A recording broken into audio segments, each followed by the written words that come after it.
بسم اللہ الرحمن الرحیم۔ السلام علیکم ورحمۃ اللہ وبرکاتہ۔ میں زبیر خان ہوں اور آپ میرا ویلاگ دیکھ رہے ہیں۔ معید پیرزادہ کی احمدیوں کے بارے میں جھک مارنا، یہ آج کے پروگرام کا موضوع ہے۔ ڈاکٹر معید پیرزادہ پاکستان سے تعلق رکھنے والی ایک پڑھی لکھی شخصیت ہیں اور ان کا احترام بھی بہت زیادہ کیا جاتا ہے۔ وہ آج کل امریکہ سے اپنے پروگرام پیش کرتے رہتے ہیں۔ 3-4 روز قبل انہوں نے اسرائیلی وزیر اعظم اور دیگر اسرائیلی حکام کے انٹرنیشنل کرمنل کورٹ یعنی ICC کی طرف سے ممکنہ وارنٹ گرفتاری کے بارے میں پروگرام کیا۔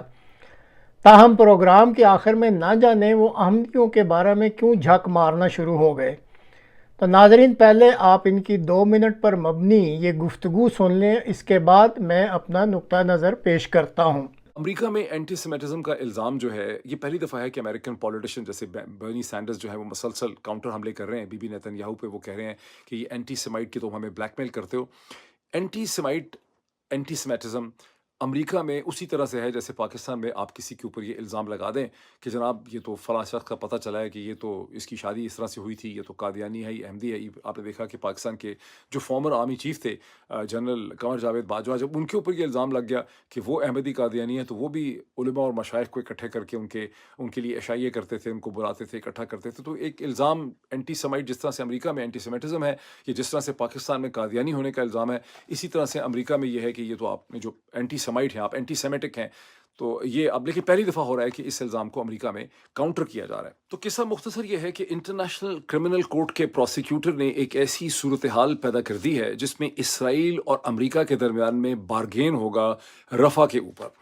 اب آپ میں بھی جستجو ہوگی، آپ کے ذہن میں بھی سوال پیدا ہو رہا ہوگا کہ یہ جو پروسیکیوٹر ہیں انٹرنیشنل کرمنل کورٹ کے، نام ان کا کریم خان ہے، نام تو خاصا دیسی قسم کا لگ رہا ہے، ہندوستانی پاکستانی، تو یہ کون ہے؟ تو میں نے اس پہ تھوڑی سی ریسرچ کی اور بڑی مجھے ایکسائٹمنٹ ہوئی جب مجھے پتہ چلا کہ کریم خان کا تعلق پاکستان سے ہے۔ آپ دیکھیں گے، آپ کو نیٹ پہ پتہ چلے گا کہ کریم خان کی پیدائش پاکستان میں ہوئی، ان کی پیدائش مردان میں ہوئی، اور ہی خوشی ہوتی ہے انسان میں، KP سے تعلق ہے ان کا۔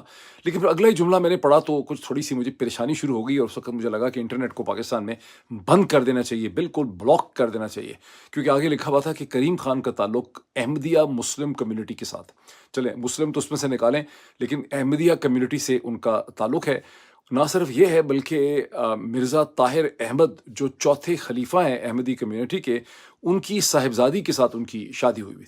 خاصا مجھے دھچکا لگا، میں نے کہا اب یہ اس کو شیئر کرنا چاہیے، اس کو سپریس کر دینا چاہیے، لیکن میں نے کہا چلیں بتانا تو چاہیے۔ ایک البتہ اس میں سے خوشی کی بات پتہ چلی کہ وہ جو میاں بیوی کے درمیان میں ڈیورس ہو گئی ہے، اور اب کریم خان صاحب نے ایک کوئی کہاں کی ہیں، یہ ملیشین وکیل ہیں، بڑا مشکل سا ان کا نام ہے، میرے زبان پہ ہی نہیں چڑھ رہا، ان کے ساتھ ان کی شادی ہو گئی ہے۔ تو اس کو میں نے کہا اس کو بھی ذرا ایبزارب کر لیں، پھر بات ہوتی ہے پاکستانی پالیٹکس کی۔ تو آپ نے ان کی گفتگو سنی۔ بین الاقوامی تعلقات کی فیلڈ میں ایک طالب علم کی حیثیت سے ان کی باتوں میں مجھے جو جھول دکھائی دیے ہیں، اب میں ان کی نشاندہی کرنا چاہتا ہوں۔ ڈاکٹر پیرزادہ صاحب پلیز درستگی کر لیں، کریم خان صاحب کی پیدائش سال 1970 میں ایڈنبرگ اسکاٹ لینڈ میں ہوئی تھی، البتہ ان کے والد کا تعلق مردان سے تھا۔ جب آپ کو علم ہوا کہ ان کا تعلق احمدیہ مسلم جماعت سے ہے تو آپ کو سخت پریشانی شروع ہو گئی۔ ایک احمدی سے پریشان ہونے کی وجہ کیا آپ بتانی پسند کریں گے کہ یہ پریشانی آپ کو کیوں لاحق ہوتی ہے؟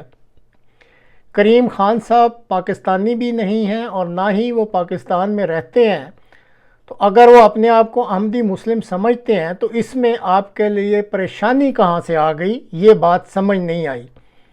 پھر ان کی پہلی شادی کا ذکر کرتے ہوئے آن جناب کو سخت دھچکا لگا، اور پھر جب پہلی شادی ختم ہو گئی تو آپ نے بڑی خوشی کا اظہار بھی کیا۔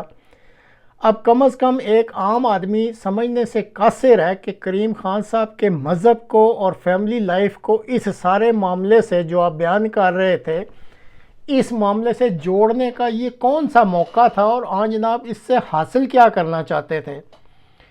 اینٹی سیمیٹک کا ٹانکا بھی آپ درست نہ لگا سکے۔ یہ جو ٹرم ہے یہ تو صدیوں سے یہودیوں کی شرارتوں اور ظلم و ستم کی وجہ سے ان کے لیے استعمال ہوتی ہے۔ احمدیہ مسلم جماعت کی تاریخ تو صرف 135 سال پرانی ہے، اور اس سارے عرصہ میں یہ مسلم جماعت دنیا بھر میں امن اور آشتی پھیلانے کی سردار سمجھی جاتی ہے۔ احمدیہ مسلم جماعت کے موجودہ سربراہ حضرت مرزا مسرور احمد ایدہ تعالیٰ بنصر العزیز کو امن کے شہزادے کے لقب سے پکارا جاتا ہے، اور سب سے بڑھ کر اس جماعت کا ماٹو ہی محبت سب کے لیے اور نفرت کسی سے نہیں ہے۔ اس لیے اگر امریکہ یا کسی اور ملک میں یہودیوں کے بارے میں کسی بھی سرگرمی کو اینٹی سیمیٹک سمجھا یا کہا جاتا ہے تو اس کا کسی صورت بھی موازنہ احمدیہ مسلم جماعت جو کہ انتہائی پرامن جماعت ہے اس سے نہیں کیا جا سکتا۔ پاکستان کے مفاد پرست عناصر اگر احمدیہ کارڈ کھیلتے ہیں تو وہ سیاسی اور معاشی مفادات حاصل کرنے کے لیے یہ کارڈ استعمال کرتے ہیں۔ تو امید ہے اس چھوٹی سی وضاحت کے بعد آپ کو آپ نے جو جھک ماری ہے اس جھک مارنے کا احساس ہو جائے گا، اور آئندہ آپ احتیاط کریں گے کہ ایک امن پسند احمدیہ مسلم جماعت کے بارے میں اس طرح کی مزید کبھی جھک نہ ماریں اور اس سے اجتناب کریں۔ اللہ تعالیٰ آپ کو سمجھ عطا کرے، آمین۔